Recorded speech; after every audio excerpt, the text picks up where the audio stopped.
Buen día. Vamos a continuar. La última entrega fue sobre el enseñaje y la psicología social, y este artículo también de mi libro sería como una especie de continuación de aquel otro. Este se titula Psicología social y educación. La educación tiene una importancia esencial y primaria en la creación de una cultura nueva.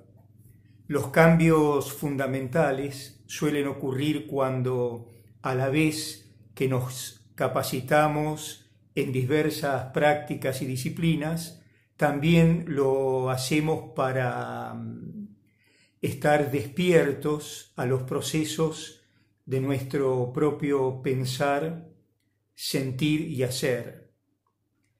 La raíz de la palabra educación es educere, literalmente conducir hacia adelante o extraer algo que está potencialmente presente, emerger del estado de potencialidad para hacer realidad manifiesta. Creemos entonces que en lugar de hablar de educare, ya que educat es un imperativo, es mejor emplear el vocablo educere, más ligado este último a la idea de tender una mano, sacar de allí o conducir fuera de allí. Podríamos agregar que una educación verdadera es aquella que no cesa de someterse a la innovación, al cambio, a la transformación. Recordemos que Melanie Klein, ya hace casi un siglo, decía que quien come del fruto del conocimiento es siempre expulsado de algún paraíso. En lo referente a la educación, digamos que el enseñar y el aprender forman una estructura funcional, por lo que considerados esencialmente así pueden organizarse y lograr un carácter operativo. Esto precisamente es lo que hacemos en el aprendizaje de nuestra psicología social argentina. Los psicólogos sociales usamos el término enseñaje, formado por la unión de las palabras enseñanza y aprendizaje, representando así una unión de contrarios cuyo objetivo no es otro que el intentar resolver situaciones dilemáticas concretas. Enseñanza y aprendizaje, enseñaje, constituyen pasos dialécticos inseparables, y la vida cotidiana misma es un proceso constante de educación en tal sentido, donde cada uno es el que enseña y donde cada uno es el enseñado. Todo el proceso es una sola cosa. Educarse es, sobre todo, aprender a leer la realidad circundante y a escribir cada uno su propia historia, tanto individual como social, es decir, ser protagonistas, cada uno de nosotros, de nuestra propia historia. Para la psicología social, el enseñaje opera dentro de un mismo marco en nuestra tarea. El proceso dialéctico de este modo de aprendizaje es siempre acumulativo o de sumación, pues al interrelacionarse y apoyarse los conocimientos de unos individuos con los de los otros, se produce una multiplicación de las experiencias de notable riqueza. Se aprende con concientización, con reciprocidad de conciencias. Al objetivar su mundo, cada sujeto se reencuentra con él mismo, reencontrándose en esa interacción heterogénea con los otros y en los otros. Nuestra idea de tal concepto de lo educativo tiene como norte toda una dimensión humana del aprendizaje, como práctica de la libertad. Dicha praxis permite plantearnos un proceso caracterizado por el aprender a aprender, aprendiendo a la vez a pensar y también a actuar, es decir, superar los obstáculos que nosotros llamamos epistemológicos, los del pensar, epistemofílicos, los del sentir, y epistemoprácticos, los del hacer. Tal conceptualización es de carácter netamente instrumental y se apoya en una teoría del pensamiento y del conocimiento que opera en todo contexto social. Ese enseñaje se diferencia de cualquier tipo de manipulación, ya que es identificable con la ayuda brindada al individuo para que despliegue su propia potencia. La manipulación, en cambio, se basa en la ausencia de fe, en el crecimiento de esas capacidades, como también en la convicción de que el sujeto solo será correcto si se le inculca lo que es conveniente, pero obviamente lo que es conveniente para el otro, no para el que recibe la educación.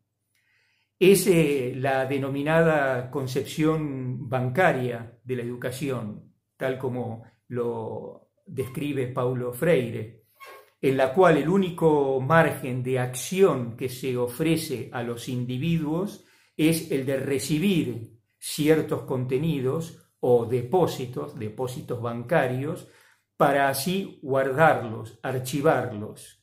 Y una vez archivados, las personas no pueden ser en sí mismas, pues no existe creatividad alguna. Las relaciones educador-educando dominantes en la cultura actual son de naturaleza fundamentalmente narrativa, discursiva o disertante. La tarea del educador resulta algo así como la de llenar a los educandos con los contenidos de su discurso. Y esa narración, o en esa narración, la palabra queda vacía y se convierte en un decir ausente, en un mero verbalismo alienado y alienante. De allí proviene la idea de concepción bancaria, ya que las disertaciones convierten a los sujetos en meros recipientes o vasijas que deben ser llenados de un modo completamente ajeno a ver, se nos fue acá un poquito, perdón, se nos fue la máquina. Vamos de nuevo entonces. En esa narración la palabra queda vacía y se convierte en un decir ausente, en un mero verbalismo alienado y alienante. De allí proviene la idea de concepción bancaria, ya que las disertaciones convierten a los sujetos en meros recipientes o vasijas que deben ser llenados de un modo completamente ajeno a la experiencia existencial de cada persona.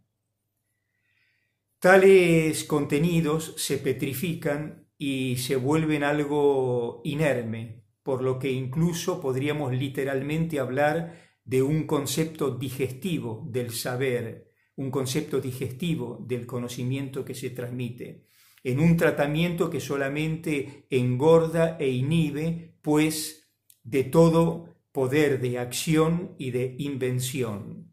Esta es una idea de Sartre, ¿no? La del concepto digestivo del saber. Ya nos entregan algo digerido y nosotros lo único que tenemos que hacer es aceptarlo e incorporarlo. Muy por el contrario, en nuestra psicología social proponemos la no aceptación acrítica e indiscriminada de normas y valores que sean impuestas desde el mundo exterior.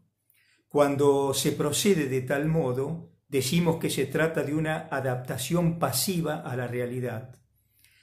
Es esencial aprender a no aceptar nunca nada de lo que no hayamos experimentado por nosotros mismos, a no repetir mecánicamente lo que otro ha dicho o hecho por nosotros, por lo que nosotros precisamente tenemos que hacer como artífices de nuestra propia existencia. Cuando nos atrincheramos en cualquier dogma, perdemos flexibilidad, por lo que entendemos que todo conformismo limita el aprendizaje. Para el operador psicosocial, la verdadera educación se relaciona con el cambio del hombre interior. Es imposible pensar, sentir y hacer libremente si ya tenemos un prejuzgamiento, una posición rígida, si la mente ya llegó a una conclusión única e irreversible. Concepto de Erich Fromm, e incluso cuando hablamos del hombre interior es también el hombre nuevo de Ernesto Che Guevara, ¿no? Creemos que las intervenciones y los señalamientos psicosociales no podrán formalizarse adecuadamente si tan solo disponemos de inferencias inductivas y deductivas. Recordemos que la deducción siempre nos es útil en tanto proceso discursivo descendente que pasa de lo general a lo particular, como así también la inducción, lo inductivo, parte de enunciados de fenómenos particulares a leyes o principios generales que los abarcan y contienen. Además de la deducción y de la inducción, yo incluyo la terminología de la abducción. Digo, en nuestra profesión contamos además con otra herramienta lógica, cual es la abducción, la que nos permite tender un puente entre lo simbólico y lo real. En la abducción o retroducción, la premisa mayor es evidente y la menor es menos evidente o solo probable. Así trabajamos también en los grupos, los psicólogos sociales. La percepción abductiva viene a nosotros como un acto de insight, iluminando de repente una nueva sugerencia, una nueva contemplación, una nueva sugerencia ante una nueva contemplación. También en lo educativo de nuestro enseñaje, la abducción conforma el primer paso del razonamiento científico, permitiéndonos construir una hipótesis explicativa novedosa. Si bien es una operación simplemente preparatoria, señalemos además que no es otra cosa que intentar adivinar, pero no de cualquier forma. Aquí cabe agregar que para comprobar su veracidad deberemos articularla con los ya aludidos procedimientos inductivos y deductivos. Tal proceder constituye una muy buena manera de captar lo real en las redes de lo simbólico, teniendo en cuenta la inducción, la deducción y la abducción. Todas estas conceptualizaciones se integran en nuestras cajas de herramientas para la acción, en la aprendienseñanza del pensar, del sentir y del hacer psicosocial. Nuestra disciplina, como un otro modo del saber, busca una transformación que produzca en el sujeto su acceso a la verdad. Sujeto y verdad son otros dos pilares fundamentales. En el conocerse a uno mismo, en ese conócete a ti mismo, hay un reconstituir una ética de sí.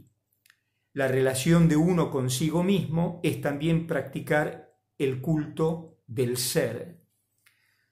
Apoyamos un cambio en el individuo que elige por sí atenerse a su veridicción.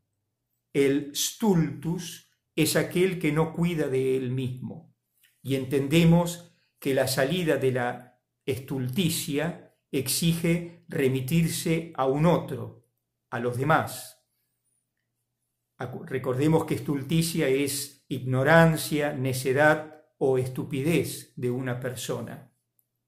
Así pues, en lo grupal, cada individuo recrea críticamente su mundo, siendo tal aprendizaje un verdadero proceso de apropiación instrumental de la realidad para modificarla.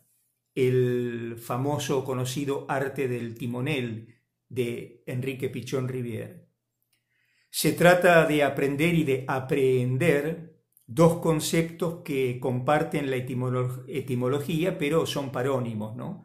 Aprender en el sentido de incorporar conocimientos y aprehender en tanto capturar, apresar la esencia de las cosas en todos sus aspectos. Decimos psicología social y educación para entonces arribar a un humanismo pedagógico, expresado en el proceso histórico en que la persona termina por reconocerse. Los verdaderos humanistas avalan una concepción problematizadora del aprender y del enseñar, donde nadie educa a nadie, pues los hombres se educan en comunión mediatizados por el mundo externo. Problematizando lo dilemático, podemos analizar nuestro aquí y ahora, que constituye la situación en que cada uno se encuentra ora inmerso, ora emerso, ora inserto. En la dialogicidad de la educación nos sorprenden dos dimensiones, acción y reflexión. No hay palabra plena que no sea una unión inquebrantable entre acción y reflexión, y en consecuencia que no sea praxis. El diálogo constituye una pluralidad de voces con sus consensos y sus naturales disensos.